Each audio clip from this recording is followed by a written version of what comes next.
Hey, welcome again. I met yesterday with Anita Prasad at Commonwealth Catholic Charities, and she is my contact there. I'm doing some volunteer work there. Again, my area, if this is your first time, is writing my dissertation on unaccompanied minor refugees and kind of the experience that they have here. I'm finding that the literature is not very extensive in terms of research being done on unaccompanied minors, especially refugees. So I've been volunteering some, and I've been meeting with Anita Prasad as I write up my proposal for the research project. Um, she was helpful in helping me determine the gatekeepers and the I guess the key informants for this project. She said there were a couple people that work there that have been there like 20 years and know as much as anybody about the URM program, Unaccompanied Minor Refugee Program here in Virginia. So, as well as she has some expertise, and then a few others that I plan to talk with. Right now, my plan is to do a qualitative project. I'm still trying to decide exactly what the methodology is going to look like. I would really like to do kind of a conversational narrative type of research approach where I have 25 or 30 people there, professionals, foster parents that have been doing this for a while, and then kids that have aged out of the program, or kids that are in the program but over 18, and more likely it's going to be kids that have aged out because of something Anita said. She said that the the Catholic Charities is not open to having the unaccompanied minor refugees be research participants, which, obviously for ethical reasons would be very challenging anyway. But there are several now adults that have aged out of this program that would have, she recommended, that would have some insight. And she went as far to offer, if I could give her a few months of notice, to contact and put me in touch with several of these now adults in this situation. So ideally, like I say, I'd like to have some of these now adults that have aged out of the program, some foster parents, and then some professionals that have been in this field for a long time. And I'd love to sit them down, mix them up, so there's kind of diverse knowledge and background and experience at tables together with a recording device and even maybe a facilitator, and just kind of go through a few open-ended questions, a few more specific questions, all relating to this, kind of the lived experience around being a refugee and working with this population. What are the strengths? What are some of the challenges? In terms of acculturation would be one, in terms of attachment would be another, in terms of engaging in the educational process once they're here, and that might be a subset of culture and acculturation. And then additional to that would be kind of culture keeping tactics. Acculturation being associated with developing the dominant culture here wherever they are.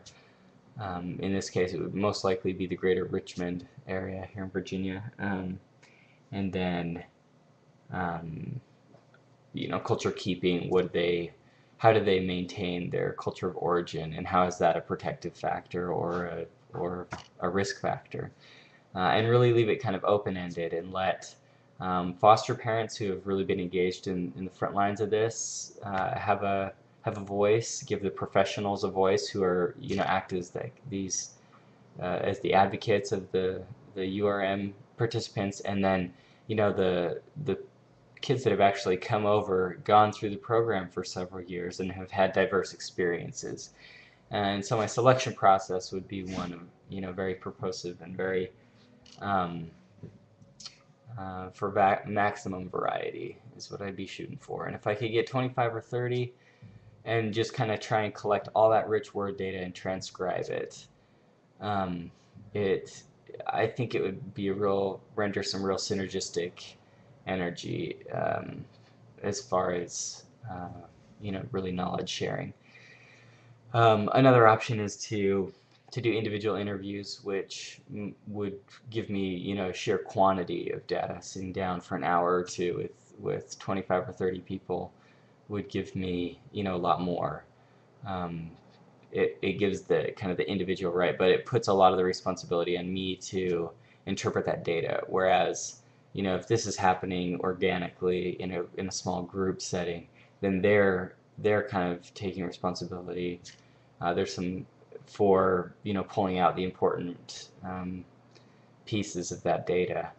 There are some limitations to that, like what if people don't feel as comfortable sharing openly, and that's certainly gonna have to be taken into consideration. Possibly, we could do both. We could get I could do my individual interviews, and then as far as member checking, I could go back and do these kind of small conversation narrative groups about, do you hear your voice in this, and the write-up that I've done, and I'd approach it a little more kind of constructivist in the Mary Catherine O'Connor vein of constructivist inquiry.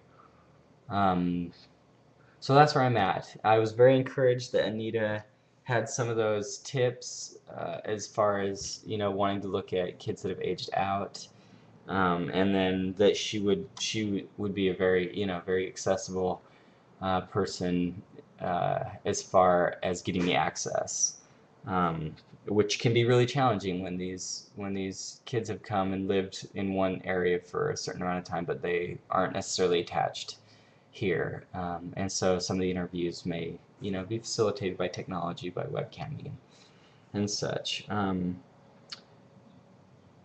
So that's kind of what I'm looking at right now. The next step is to continue to work on my committee. I recruited I recruited Dr. Corona from our psychology department here at VCU to be the outside member on my committee, and I have continued to have Pam as my chair, and Pam Kovacs, and